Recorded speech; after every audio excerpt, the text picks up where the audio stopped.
TV7 Israel News is made possible thanks to your generous donations.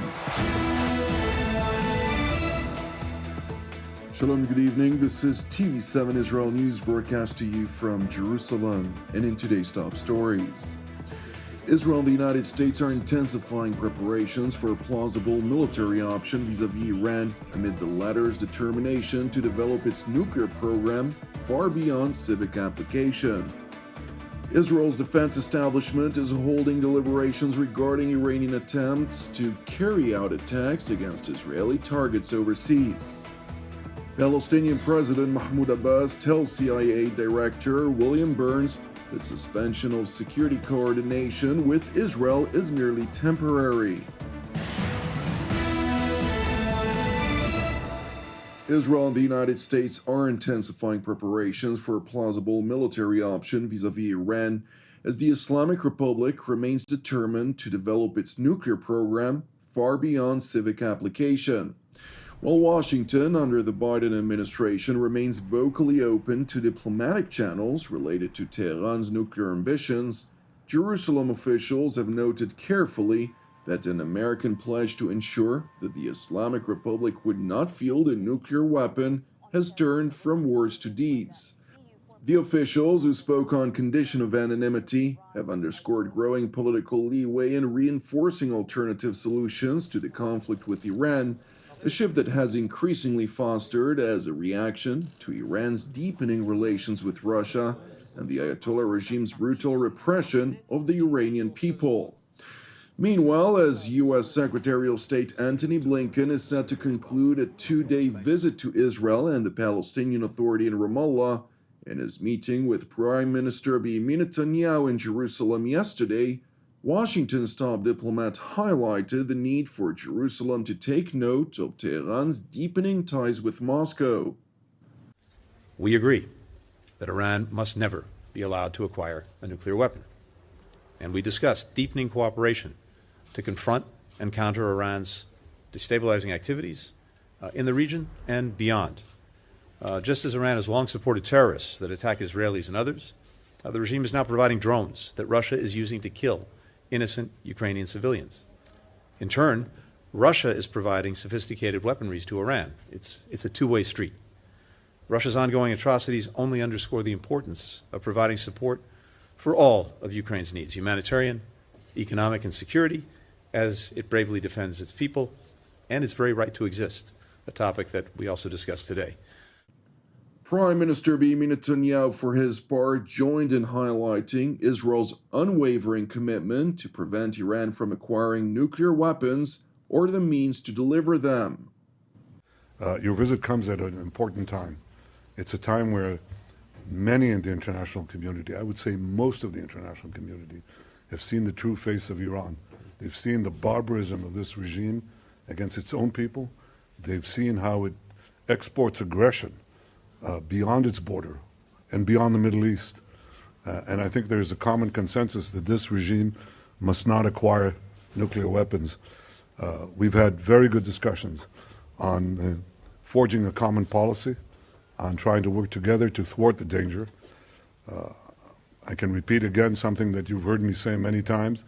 Our policy and my policy is to do everything within Israel's power to prevent Iran from acquiring nuclear weapons and the means to deliver them. And that will remain so. But obviously the fact that we and the United States are working together is something that is important for this common goal as well. It is important to know that Netanyahu's pledge for Israel to remain unrelenting in ensuring that Iran does not acquire the means to deliver nuclear weapons was made as the Islamic Republic remains adamantly convinced, despite lacking any concrete evidence, that Israel's Mossad was behind a one-way drone attack which struck an Iranian defense manufacturing installation in the city of Isfahan. Consequently, Israel's defense establishment has been deliberating a possibility that the Ayatollah regime might seek ways to retaliate, including by targeting Israeli nationals overseas, Israeli diplomatic representative offices, or possibly aim to strike Israeli-owned cargo vessels in international waters. According to a senior defense establishment official who spoke to TV7 on condition of anonymity, he highlighted that while Israel works tirelessly to protect its citizens and interests abroad, it also knows how to respond with force to any of its enemies, testing Jerusalem's unwavering resolve.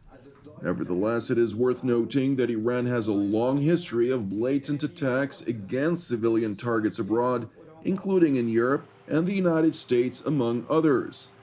Just this past Friday in Washington, U.S. Attorney General Merrick Garland and FBI Director Christopher Wray held a news conference in which they unveiled an indictment charging 3 individuals, which Iran had sent to the United States for the purpose of assassinating American citizens, both officials and civilians alike. The conduct charged in today's case shows just how far Iranian actors are willing to go to silence critics of the Iranian regime, even attempting an assassination right here in the United States. But looking at the threat from Iran more broadly, we've seen the Iranian regime become more aggressive and more brazen across vectors. In just the past couple of years, actors associated with Iran have launched a ransomware attack against a children's hospital in New England, attempted to assassinate the former U.S. National Security Advisor on U.S. soil, and now plotted to silence a U.S. citizen, a journalist who publicized the Iranian government's human rights abuses right smack in the middle of New York City. If that doesn't show how serious the threat from Iran is to Americans right here in America, I don't know what is.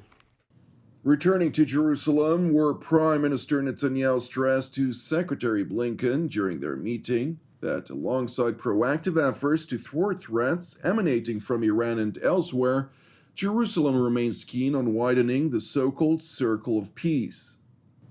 In addition to thwarting the danger, we also see an opportunity to seize opportunities, the opportunities of expanding the circle of peace. We intend to deepen the peace that we've already made in the Abraham Accords. We discussed some of the initiatives that we are considering doing together, but also to perhaps achieve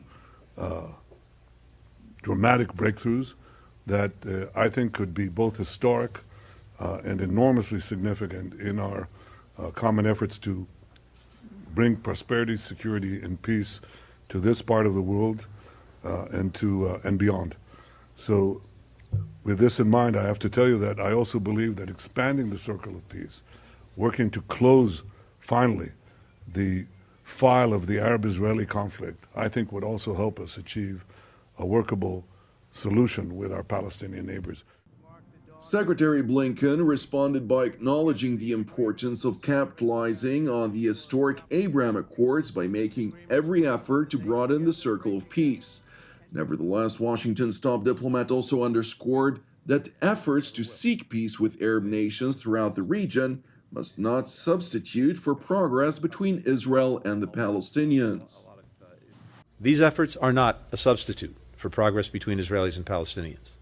But as we advance Israel's integration, we can do so in ways that improve the daily lives of Palestinians in the West Bank and Gaza. And that's crucial to moving toward our enduring goal of Palestinians and Israelis enjoying equal measures of freedom, security, opportunity, justice, and dignity. President Biden remains fully committed to that goal. We continue to believe that the best way to achieve it is through preserving and then realizing the vision of 2 states. As I said to the Prime Minister, anything that moves us away from that vision is, in our judgment, detrimental to Israel's long-term security and its long-term identity as a Jewish and democratic state. That's why we're urging all sides now to take urgent steps to restore calm, to de-escalate. Blinken went on to assert Washington's support for upholding the historic status quo at Jerusalem's holy places, including the Temple Mount, where only Muslims are allowed to worship, while Jews, Christians, and others are merely allowed to visit the ancient compound as tourists. We also remain committed to supporting religious coexistence and diversity, including in Jerusalem. We continue to support upholding the historic status quo at Jerusalem's holy places, including the Temple Mount Haram al-Sharif. We're grateful to the Prime Minister for his repeated expressions of support for that position.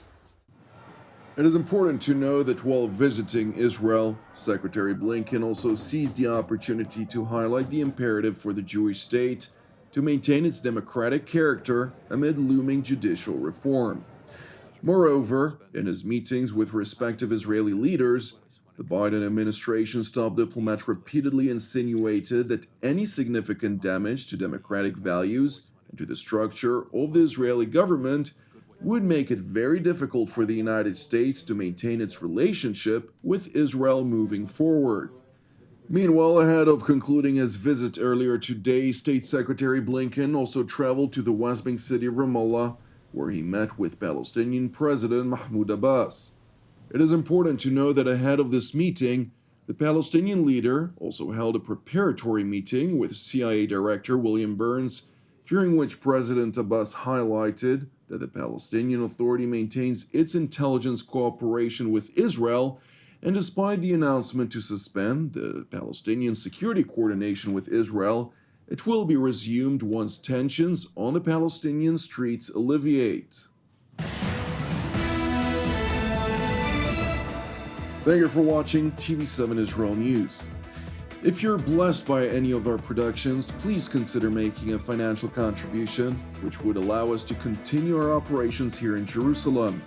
Separately, I would like to encourage you, pray for our persecuted brothers and sisters worldwide, as well as for the peace of Jerusalem and salvation of Israel.